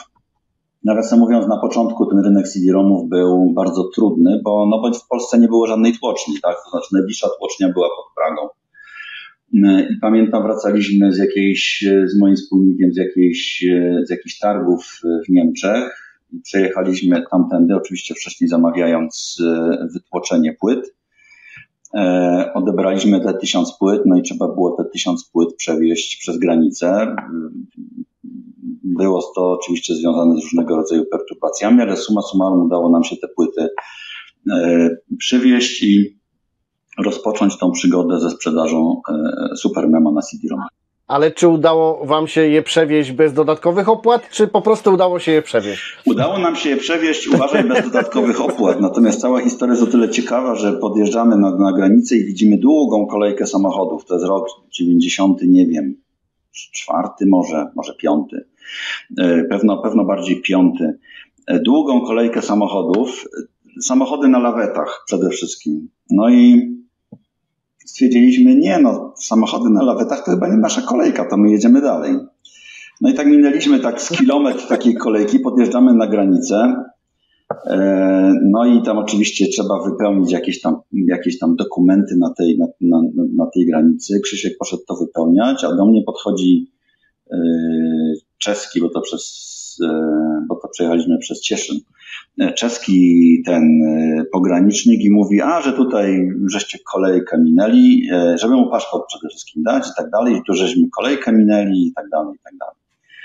No i tak trochę czułem pismo nosem, że chcę w łapę, ale udaje głupa i po prostu udaje, że w ogóle nie rozumiem, o co mu chodzi. On mówi, bo wy tam powinniście pojechać, tam stać, a jak tam, to tutaj będziecie przez dobę czekać, aż wasza kolej przyjdzie. Gdzieś tam poszedł, mój wspólnik przyszedł z papierami wypełnionymi. Ja idę do tego gościa, do tego pogranicznika, mówię, że przyszedłem po paszport, a on już bez ogródek mówi, że da mi paszport, jak mu coś przyniosę. Tam jest taki sklep, ja tam pójdę. No dobra, no to poszedłem do tego sklepu. Przychodzę do tego sklepu, mówię, że tutaj czeski pogranicznik chce coś. Ona mówi, ta sprzedawczyni mówi, to już brał, to proponuję. No to wziąłem to, poszedłem, dostałem paszport i pojechaliśmy. Mufa, musimy zostać czeskimi pogranicznikami. No okej, no to jakby dopytując jeszcze, bo rozumiem, że potem jednak powstały płyty już tłocznie jakby płyt w Polsce. Tak. I jak wyglądała, powiedzmy, współpraca, czy trzeba było więcej zainwestować niż nie wiem, w rozprowadzanie oprogramowania na dyskietkach, ale czy dzięki temu była większa marża, czy też to nie było różnic w stosunku do Wiesz co, te płyty w Czechach były dość drogie, nie pamiętam dokładnie, ale wiesz, to była taka trochę konieczność, tak, no bo jak chcieliśmy sprzedawać Supermemo z ilomaś tam bazami danych, no to one się nie mieściły na dyskietkę, więc mieliśmy alternatywę taką, żeby sprzedawać to na wielu dyskietkach, albo sprzedawać trochę tak jak Supermemo wtedy, czyli program główny i dodatkowe bazy danych dodatkowo płatne na niezależnych dyskietkach, albo po prostu przygotować płytę CD, która będzie zawierała komplet, tak? Więc tutaj byliśmy zmuszeni do tego, żeby to zrobić w ten sposób. Drugim takim, no a potem jak te tłocznie trafiły do Polski, no to już potaniało, tak? Ja nie pamiętam dokładnie, jaka była różnica w cenie między CD-ROMem a dyskietką. CD-ROMem wytłoczonym oczywiście, a nie wypalonym, ale jak się zamawiało jakąś sensowną liczbę sztuk, w ogóle zamówienia sensowne to zaczynały się od 1000 sztuk w górę, aczkolwiek można było zrobić mniejsze nakłady, ale to wtedy były jakieś kosmiczne ceny były. No to się jakoś tam spinało. No oczywiście ten produkt musiał być trochę droższy. Mam tutaj na myśli na przykład Amilopedię. Więc znacząco wyższa cena niż cena Amisłownika, czy tam standardowego produktu, nawet takiego, który zawierał więcej dyskietek, no bo myśmy też sprzedawali na przykład produkty na, nie wiem, 3 dyskietkach, tak? No ja troszkę odbiję w zupełnie inną stronę. Jakiś czas temu, parę miesięcy temu, pierwszym naszym gościem na naszym kanale był wspaniały człowiek pod tytułem Szymon Ulatowski, który jest dzisiaj już moim serdecznym przyjacielem. Pozdrawiam Cię, Szymon. Pozdrawiam na również. pewno nas oglądasz. Ubeka będziemy tam dalej poprawiać. Ale takie pytanko, bo jego gra Ubek była dołączana później do pakietu Amiga 1200 Magic w Eurece. I on opowiadał mniej więcej, jaką to miało historię i czy sam TSS miał z tym coś wspólnego. Jak to wyglądało? Jeszcze dodam jedną rzecz, poczekaj, żeby już nie dodawać później. No i jak wspominasz współpracę z samym Szymonem? Jedziesz. Wiesz co, szczerze powiedziawszy nie pamiętam tego kontekstu, w jaki sposób ten program trafił, wiesz, poza, że się tak wyrażę, dystrybucję naszą. Nie wiem, nie pomnę. Współpraca z Szymonem, no powiedziałbym, znaczy generalnie rzecz biorąc mieliśmy takich ludzi jak Szymon kilku, z którymi się doskonale współpracowało, którzy przychodzili ze świetnymi pomysłami, z taką trochę ambicją niwelowania, no bo generalnie rzecz biorąc Amiga w pewnym momencie zaczęła trochę cierpieć na taki syndrom trochę młodszego brata PC-ta, tak? I to nie wynikało z tego, że była gorsza technologicznie, że się jej gorzej używało i tak dalej, i tak dalej. To głównie wynikało z tego, że jednak te moce napędowe rynku PC-towego były nieporównywalnie silniejsze od tych mocy napędowych rynku amigowego. Było znacznie więcej ludzi piszących programy, ściągających programy, lokalizujących programy i tak dalej, i tak dalej. No i wiecie, UBEC versus Doom, Amitext versus edytory tekstowe Worda, Amilopedia versus, nie pamiętam jak się ta encyklopedia PC-towa nazywała, firma versus i tak dalej. To były wszystko takie programy, które miały ambicje powiedzenia rynkowi: Amiga dotrzymuje kroku, tak? Pod względem, mimo tego, że te mechanizmy napędzające są znacznie słabsze, to dotrzymuje kroku. I o ile sobie przypominam tą współpracę z Szymonem, też ta współpraca była podszyta taką właśnie ambicją, tak? To znaczy sprawienia, żeby na Amidze też ludzie mogli pociupać fajną gierkę, tak? No to super. No okej. Już w zasadzie tutaj nawiązałeś, że no pomału ta Amiga stawała się jakby tym młodszym bratem. Niestety rynek się kurczył, klienci przechodzili gdzieś tam na PC. No i pytanie, czy jakby wraz w zasadzie po upadku rynku Amigi TSS próbował działać dalej na froncie oprogramowania dla PC, czy po prostu powiedzieliście sobie już koniec? Myśmy zaczęli myśleć o alternatywach znacznie wcześniej, bo myślę, że gdzieś w granicach roku 96 zaczęliśmy myśleć o alternatywach, ale paradoksalnie nigdy nie myśleliśmy o PC-cie. Trochę byliśmy w kontrze do PC-ta. Powiedzieliśmy sobie, kurna, wszyscy tym PC-tem żyją, a my tutaj działamy z sukcesem na trochę niszowym rynku, więc może znajdźmy sobie inną, fajną niszę. I wtedy pojawiły się urządzenia, które się określało wtedy skrótem PDA, Personal Digital Assistant, Windows CE, tego typu klimaty. I zaczęliśmy eksplorować ten temat. Ale on nigdy nie zatrybił. Po pierwsze z takiego powodu, ten rynek PDA nigdy nie wystartował na wystarczająco wysoki poziom. On się zaczął przeobrażać w różnego rodzaju urządzenia, które summa summarum stały się smartfonami. Po drugie, on też trochę raczkował i też pamiętam, byliśmy na kilku spotkaniach z producentami czy z polskimi przedstawicielami producentów PDA, też próbując wybadać teren pod tytułem stajemy się takim małym software house'em budującym różnego rodzaju rozwiązania na te urządzenia. Też trochę przenosząc nasze doświadczenia z Amigi, czyli na przykład, nie wiem, implementując na PDA SuperMemo, implementując na PDA rozwiązania służące do, nie wiem, wsparcia dla agentów ubezpieczeniowych i tak dalej, i tak dalej. Mieliśmy szereg różnego rodzaju pomysłów, ale też nigdy nie spotkało się to z jakimś takim biorem, które by nas jakoś, wiesz, zainspirowało i sprawiło, żebyśmy rzucili się w wir działania.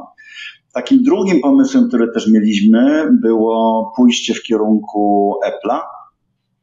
Wtedy Apple przeżywał różnego rodzaju zloty i upadki, nexty, nie nexty i tak dalej. I to też pozostało bardziej w sferze dyskusji niż jakichś realnych działań. No a potem pojawił się rok 96, 7. W 97 roku zacząłem budować dom. Mój pierwszy, do którego się przeprowadziłem w 98 roku. I poświęciłem się budowie domu. Stwierdziłem, niech ta firma sobie spokojnie dogorywa w cudzysłowie, a ja przez pół roku czy tam przez rok będę biegał z taczkami i budował dom. pod pojęciem budował dom rozumiem faktycznie budowanie domu, a nie zatrudnianie ekip, więc było to bardzo ciekawe i angażujące zadanie. O tych PDA czy tam Palm Topach i tak dalej to się głównie czytało w Polsce niż ktokolwiek tego używał. Tak samo jeszcze Apple w tamtych czasach, w połowie lat 90. to może w niektórych szkołach, liceach gdzieś tam były, ale żeby ktoś tak trzymał w domu prywatnie, żeby był na to rynek w Polsce, to chyba faktycznie nie mieliście tam za dużo. Tak. Ale też muszę opowiedzieć jedną anegdotę, że do nas tutaj przyjechali do znajomi z Tajpej i to tacy rodowici stamtąd i właśnie byli cali obwaleni tymi PDA i oni po prostu z tego korzystali, nie? Że, dlatego mówię, że nie w Polsce, nie? Że może za granicą to rzeczywiście miało jakieś większe Wiesz, u nas ten Windows Mobile to w zasadzie się tylko potem przyjął jako nośnik do nawigacji samochodowych, nie? I to był jedyny rynek. Nie, no bo u nas jak zwykle czasy były zupełnie, mimo że ten sam rok, czasy inne. Dobra, ostatnie pytanie już, żeby też nie przeciągać i to będzie takie dwuczłonowe, ja coś tu dodam jeszcze od siebie. Czy śledzisz generalnie poczynania amigowców i co chciałbyś powiedzieć naszym widzom i amigowcom jednocześnie? Wiesz co, nie śledzę, albo inaczej to formułując, śledzę od czasu do czasu. Ten od czasu do czasu to jest tak mniej więcej raz na 2 lata. Tak wiesz, mi najdzie taka myśl, kurde, może bym wpisał do Google'a zapytanie związane z Amigą i zobaczył, co tam, wiesz, co tam się dzieje, nie? Więc raczej nie śledzę. Gdzieś ładnych parę lat temu, to było już pewno, jak dobrze pomyślał, to z 10 lat temu, dorwałem na PC-cie emulator Amigi i puściłem sobie na tym emulatorze Indiana Jonesa i stwierdziłem, kurde, chyba nie chcę sobie psuć wspomnień. Ponieważ naprawdę moje wspomnienia dotyczące Amigi są, wiecie, bajeczne, kolorowe, fajne, a ten Indiana Jones mnie trochę rozwalił. Znaczy kanciastość i ta, no powiedziałbym, no być może część z tej złej percepcji może wynika z niedoskonałości emulatora, no nie wiem, nie chcę wnikać, natomiast generalnie... Wspomnienia są zawsze piękne. Wspomnienia są... Ale to w takim razie jeszcze ode mnie ostatnie pytanie, właśnie dotyczące wspomnień. Jak wspominasz z perspektywy czasu właśnie ten cały projekt TSS? Czy to było więcej zabawy, frajdy, czy jednak mimo wszystko przede wszystkim stres i obowiązki? I czy gdybyś mógł cofnąć czas, to byś jeszcze raz założył TSS dzisiaj, powiedzmy. Wtedy znaczy oczywiście. Dobre pytanie. Wiesz co, to zacznę od tej drugiej części pytania. Zdecydowanie tak i zdecydowanie bym lepiej tą firmę poprowadził. Ja jak zaczynałem tą przygodę z biznesem, to wiecie, miałem 22 lata. To był czas takiego Eldorado w Polsce, ale też i czas, gdzie wiesz, że człowiek nie za bardzo wiedział w ogóle jak działać. No to wszystko było takie intuicyjne, nie oparte o jakieś, nie wiem, o jakieś biznesplany. Tak, o jakieś biznesplany i tak dalej. To wszystko po prostu się działo, tak? Czy bym to zrobił? Tak, na pewno bym to zrobił. Była wtedy duża szansa. Jak rynek pokazuje, mnóstwo takich szans się przeobraziło w ogromne biznesy. Nam się nie udało, ale to nie jest żaden powód do narzekania czy marudzenia. No był jakiś tam etap mojego życia, który dał mnóstwo satysfakcji. Oczywiście było czasami trochę stresu związanego z firmą. Były czasami jakieś, nie wiem, jakieś telefony, czy jakieś pretensje, czy jakieś błędy, czy jakieś przesyłki niedostarczone. albo dostarczone w sposób, który no nie wiem, pogruchotany i tak dalej, i tak dalej. No wiadomo, jak to w biznesie, tak? No mam ludzie z różnego rodzaju tak zwane reklamacje. Z różnego rodzaju czasami informacją zwrotną wracają. Wtedy myślę sobie, że ludzie byli znacznie mniej roszczeniowi niż teraz, więc z tej perspektywy też było łatwiej niż teraz. Ale też mnóstwo się nauczyłem i myślę sobie, że cała ta dalsza moja kariera zawodowa jest w pewnym sensie pochodną tych pierwszych 8 plus lat działania na rynku właśnie jako współwłaściciel TwinSparkSoft. Mnóstwo rzeczy fajnych zrobiliśmy, o mnóstwie rzeczy nie powiedzieliśmy. Remig, mówiłeś, że tam nasza firma wyróżniała się tym, tamtym i owamtym. Jeszcze jedna rzecz mi przyszła do głowy. My nie zabezpieczaliśmy naszych programów w sposób, który uniemożliwiał kopiowanie. Natomiast zabezpieczaliśmy nasze programy w taki lekki sposób, który utrudniał korzystanie z tego programu w sytuacji skopiowania tego programu na giełdzie. Tak? Była w środku karteczka kolorowa, na której było napisane, że jeśli tam chcesz używać tego programu, to w momencie tam, nie wiem, klikania na przycisk start musisz mieć naciśnięty klawisz tam, nie wiem, jakiś, tak? F11. Pamiętam grę karciarz i 2 przyciski myszki w pewnym momencie trzeba było 2 przyciski myszki albo coś tam, tak?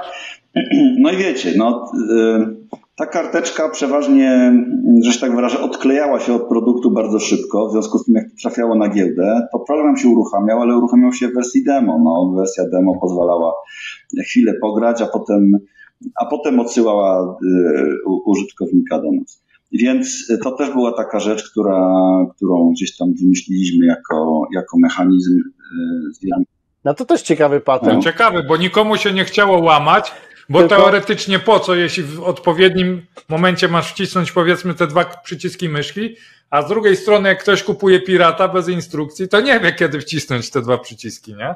Patent fajny. Chociaż ja nigdy tego nie zaznałem, bo nigdy nie miałem waszego pirackiego oprogramowania, więc... Ale to w legalnym musiałeś wcisnąć też, nie? Tak, ale nie we wszystkich programach, że tutaj mówię, nie miałem oczywiście problemu. to bardziej w tych użytkowych programach tego nie używaliśmy. Mam na myśli firmę, mam na myśli słownik i tak dalej, ale w niektórych grach to było wykorzystywane. Więc myślę sobie, że mieliśmy szczęście do też fajnych ludzi, którzy nas wspomogli w robieniu tego biznesu i których my wspomogliśmy w tym, żeby ich produkty zaistniały na rynku. Myślę sobie z perspektywy czasu, że ta współpraca z tej perspektywy biznesowej była w całej masie dla nas korzystniejsza niż dla autorów, ale ta korzyść wynikała z faktu, że wydawaliśmy tych programów tam, nie wiem, 30, 40, 50 i różnego rodzaju, powiedziałbym, krople ziarnka zysku, które wynikały z tej sprzedaży tych różnych produktów do nas spływały. Dla autorów to było o tyle fajne, że mieli możliwość wydania tego programu w zależności oczywiście od skali sprzedaży, dostawali z tego więcej albo mniej tantiem, ale też staraliśmy się tworzyć ten układ biznesowy w taki sposób, żeby był dla nich interesujący. Ale ci ludzie, którzy te programy pisali, te pomysły, z którymi przychodzili, taka determinacja w tym, żeby te programy były coraz lepsze, to bardziej dotyczy tych programów użytkowych niż gier, bo gry przeważnie były tworzone raz, a dobrze i potem już nie pracowali autorzy nad nimi. Natomiast mówię o tekście, mówię o kosztorysie, mówię o firmie, Mówię o Amilabie, nie wiem, czy kojarzycie taki produkt. Tak. To są wszystko rzeczy, które żyły, tak? To znaczy my wydawaliśmy kolejne wersje tych programów oparte o informacje zwrotne z rynku, oparte o pomysły autorów, z którymi oni sami przychodzili, którzy sami implementowali w tych rozwiązaniach, też trochę podglądając konkurencję. Bo na przykład w Amitekście to była nasza inicjatywa, ale implementacja była po stronie autorów Amitekstu, czyli Sebastiana Wesołowskiego i Darka Maciałka, ile sobie przypominam. To, żeby wyposażyć Amitekst, raz jeszcze trochę taki syndrom tego młodszego brata amigowego w stosunku do PC-ta. Mieliśmy taką ambicję, żeby wyposażyć Amitekst w Thesaurus i w korektor, tak? W związku z tym pojechaliśmy do producenta w Katowicach, edytora tekstu, który miał Thesaurus i korektor. No i mówimy do nich, chcemy kupić od was bazę danych do jednego i do drugiego.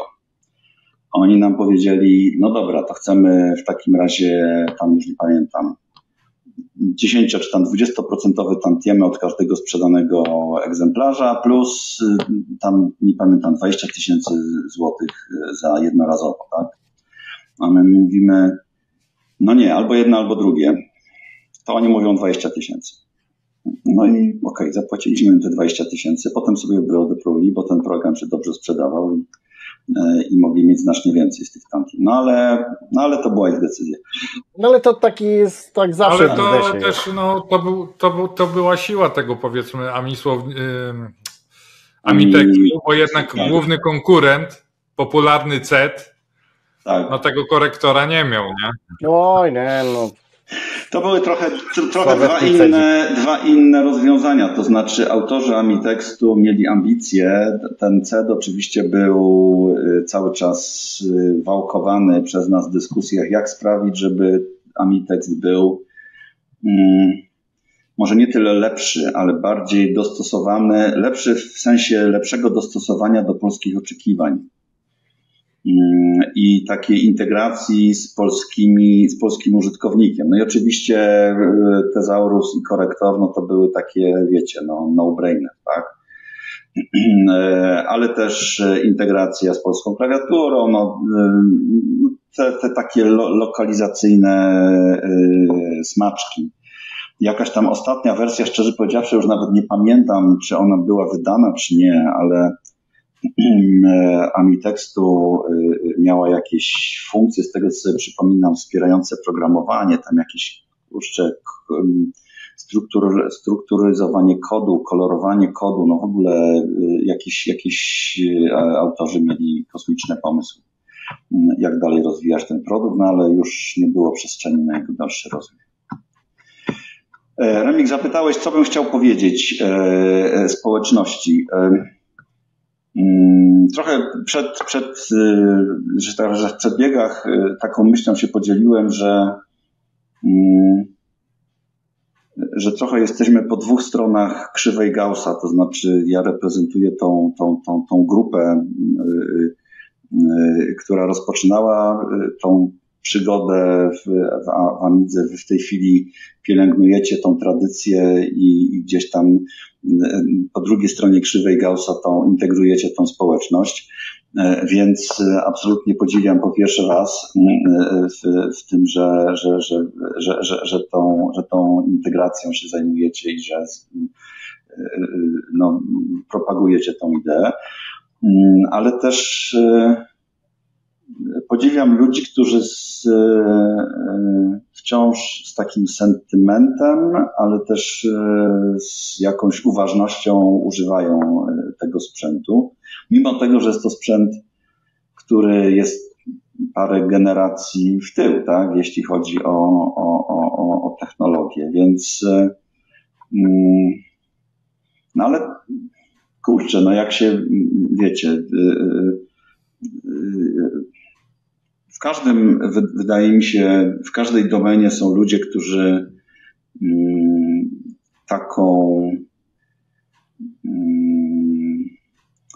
pielęgnują, można powiedzieć, taką tradycję. Nie wiem, mówimy o starych samochodach, mówimy o starych meblach, no to tak samo Amiga jest tutaj takim artefaktem, o którego warto zadbać, tak? Oczywiście, nie można o nim Stara zapomnieć. miłość nie rdzewieje, jak to mówią. Tak. Tak jest, tak jest. Tak. Więc Mimo, że są młodsze kochanki, to jednak stara miłość jest. tak. Ja też trochę poszerzę tą myśl. Pracuję w tej chwili w globalnej firmie. Kontaktowałem się ostatnio z kolegą ze Stanów. No, a przez ładnych parę lat z nim współpracowałem na jakimś tam projekcie. No i widzę za